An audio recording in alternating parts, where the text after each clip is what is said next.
Thank you for that. Some amazing insight. HP is a 75-year-old tech company, one of the largest tech companies in the world. And as a 75-year-old tech company, we've gone through quite a few different evolutions. And the most recent one that we're about to embark on is splitting our enterprise business from our consumer business. And the enterprise business will have only four focus areas. And the primary of those will be security, and securing every single interaction between the data, our users, the infrastructure, and the applications that sit on that. Now that's a relatively big task that falls to me and the security team in HP. There's about 5,000 of us globally, and we have a global network of 10 global security operations centers. And across those operations centers, we see about 100 billion correlated security events every month. So there's a rich pattern of expertise, of people, of experience. But what I wanted to talk about a little bit today was, and really to carry on some of the amazing insight we've heard already this morning, was how does it feel? How does it feel in those, in that sort of sense, and what can we learn from other industries? We announced a few months ago, for us, a really exciting partnership with FireEye, which I think puts two of the most experienced cybersecurity companies together and allows us to look at, in the last couple of years, the hundreds of breaches that we've investigated together. And, today, as we speak, I think we have just shy of 40 major breach investigations ongoing. And there's a couple of really interesting things that come out of that. So our ability to have global scale, some of the world's best breach response teams in every geography, in every industry. We see some quite amazing things, and I know Marco talked about the fear of a board facing a real legal challenge afterwards. Less than a quarter of CEOs are comfortable leading a breach situation, and that tells us a huge amount. We talked about how scenario planning can use for that. And the average response time to remediate has gone from about 14 days in 2010 to just 45 days this year. We're about to release our latest cost of cybercrime research, and it's under embargo at the moment, but you won't be surprised to learn that the attack surface has increased. The cost of data breaches has increased by 88% over the 6 years we've been doing the survey. And all of those things really allow me to sort of paint a picture that you're very familiar with. And when I think about what that familiar picture looks like, I go sort of taken back to 1975 a little bit. And let's play this video and see if it's familiar to you.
Now, to some extent, I think Spielberg's hit it absolutely right.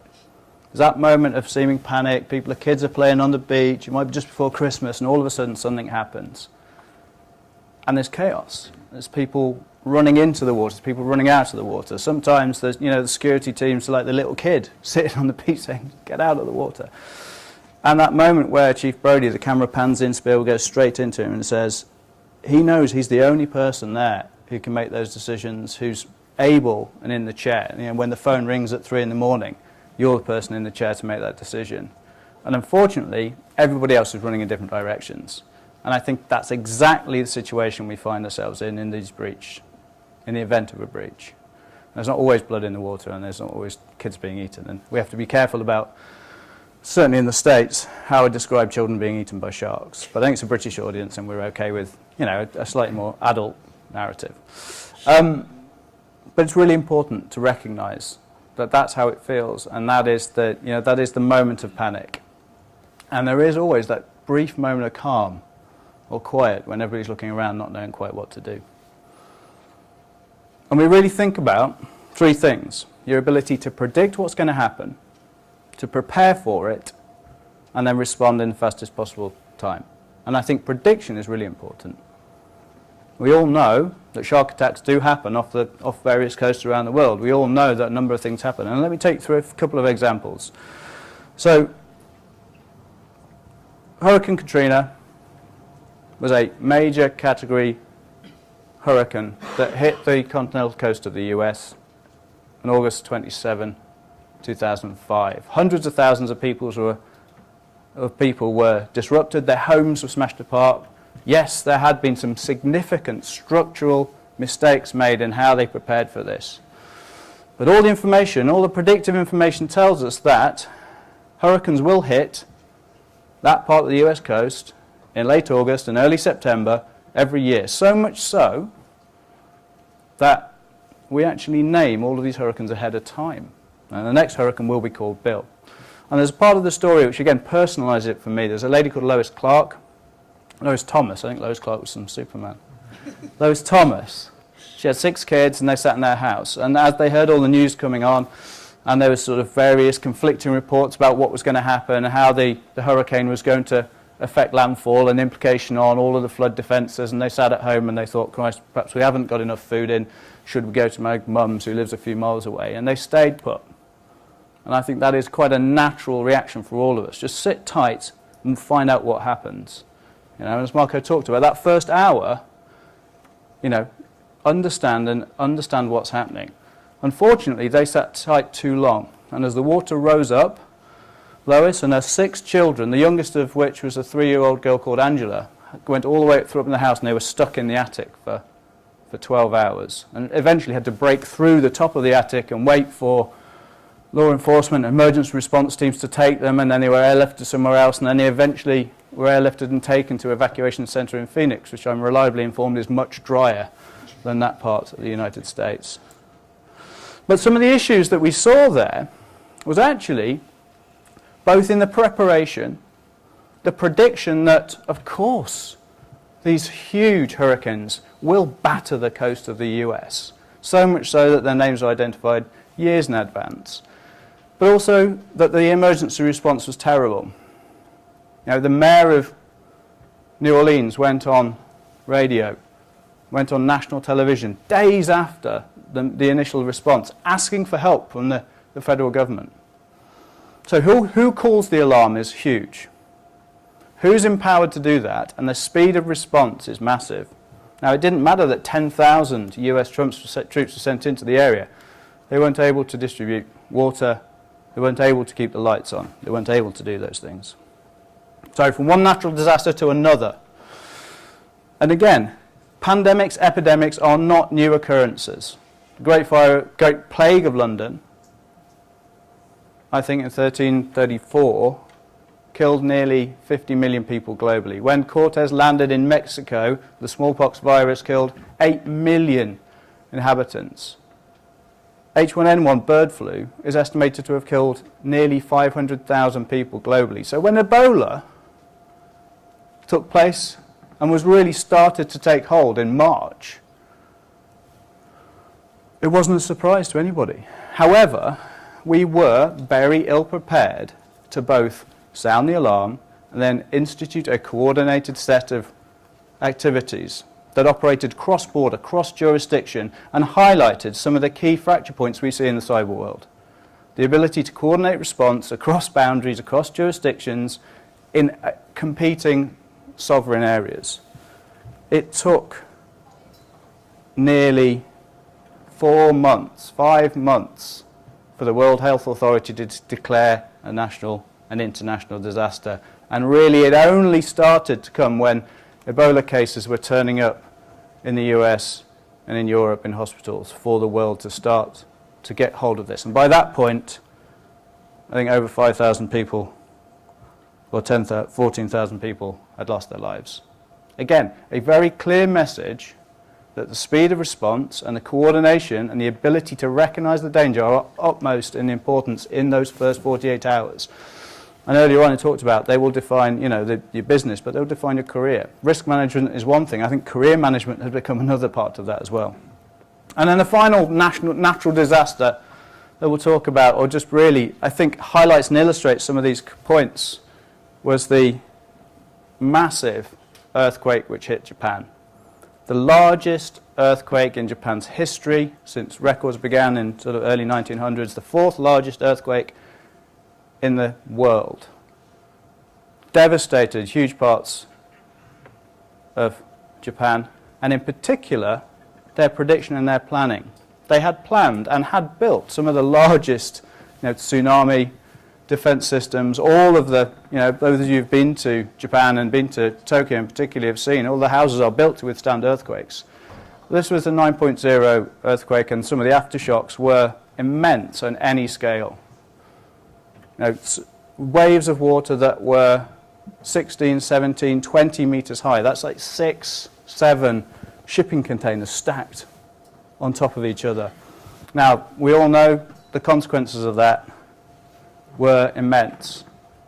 There was a 20-kilometer exclusion zone around, particularly around the Fukushima nuclear plant.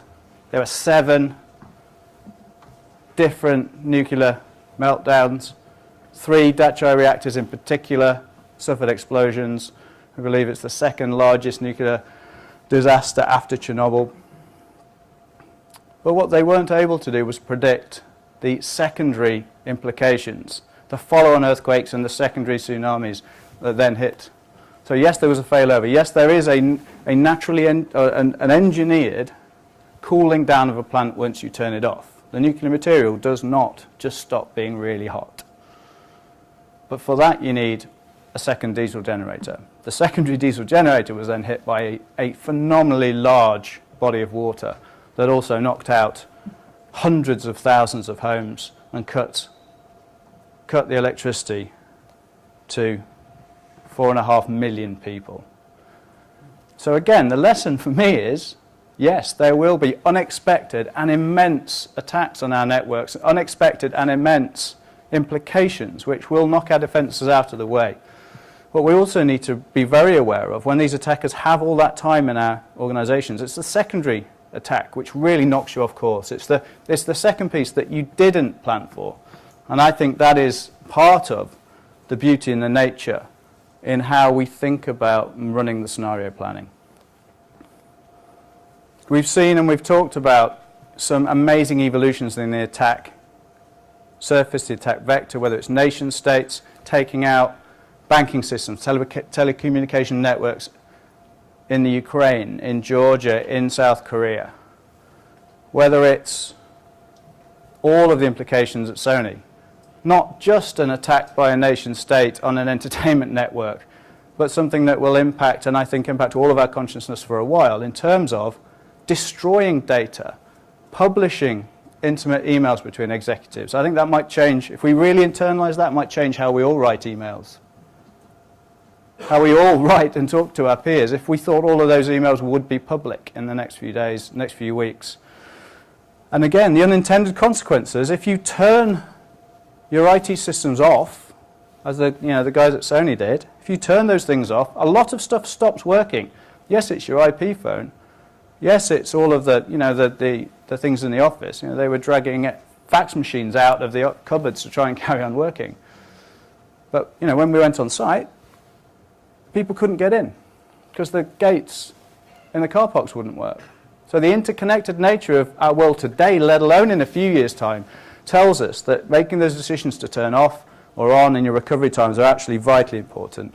And then one of the final evolutions, which I think, ignoring the insider threat for a moment, is very concerning to all of this. And you think about the evolution of cyber terrorism, the combination of drug cartels and cyber cartels, but in particular the attack on TV Cinq Monde, which occurred 4 months, almost to the day after the events around Charlie Hebdo. where they are able to take control of and turn off a major international news communications network. So when we think about the evolution from recruitment, fundraising, to actually using cyberspace as an offensive weapon for whatever your particular target is, then that gives us a real, I think, a moment and a pause for concern in terms of what a truly coordinated attack might imply for our organizations and our response. Okay. So, there's a couple of things we can learn from all of this, and that maybe sort of level set doom and gloom a little bit. But the financial markets will often talk about a black swan, an event that can't be predicted, that has huge consequences and carries high risk. And we talk about, the 2008 financial crisis. We talk about, things happening around the start of the First and Second World Wars. However, I think in a cyber context, what we're really talking about is a neon swan. And this is an event which is unthinkably rare, immensely important, but blindingly obvious, right? If it wouldn't be blindingly obvious if we weren't all here worrying about it. We all, I think, have internalized slowly. It's a case of not if we will be breached, but when and how much, right? And understanding what that means is vital for us, and understanding the risk to our organizations.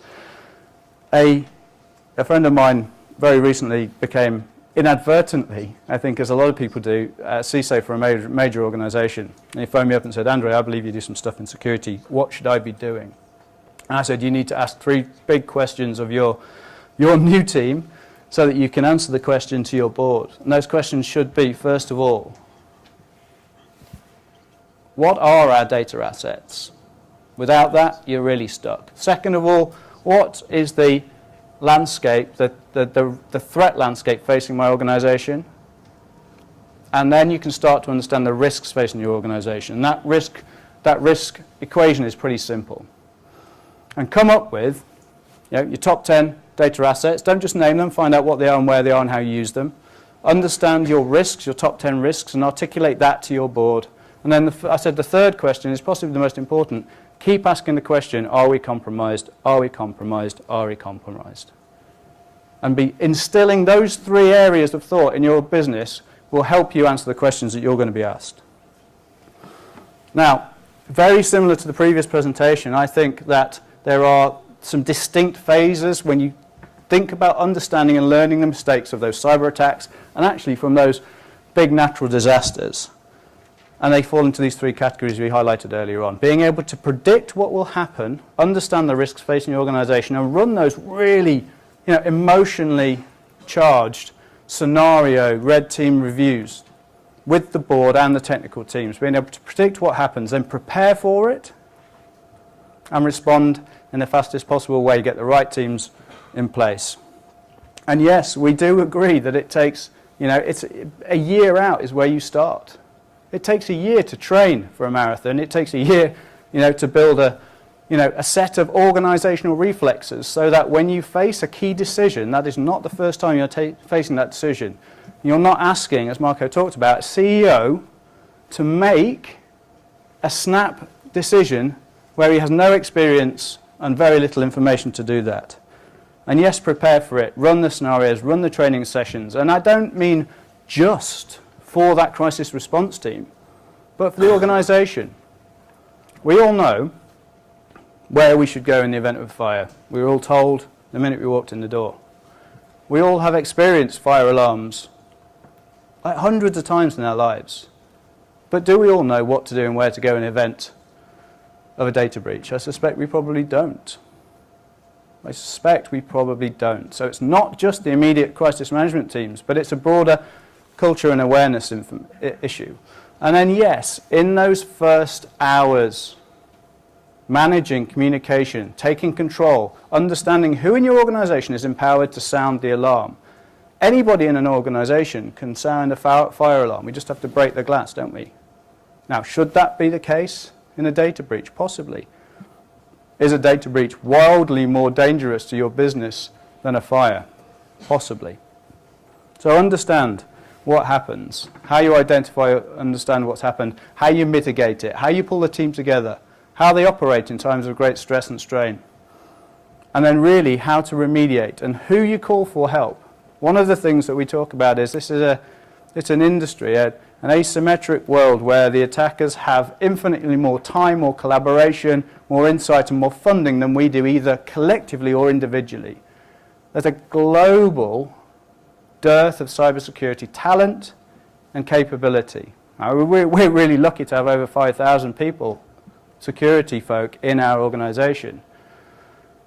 But actually, you will need to ask for some help at this point. You won't have, I suspect, even the largest organisations won't have the ability to forensically respond, the ability to manage a crisis in a world that's very unfamiliar to them. So being able to pick up the phone and call somebody you know, that you shared your plans with, and you understand how to work together is pretty vital. And I think that's a testament, again, to the number of breach responses that we do and that FireEye does, and that we continue to do together.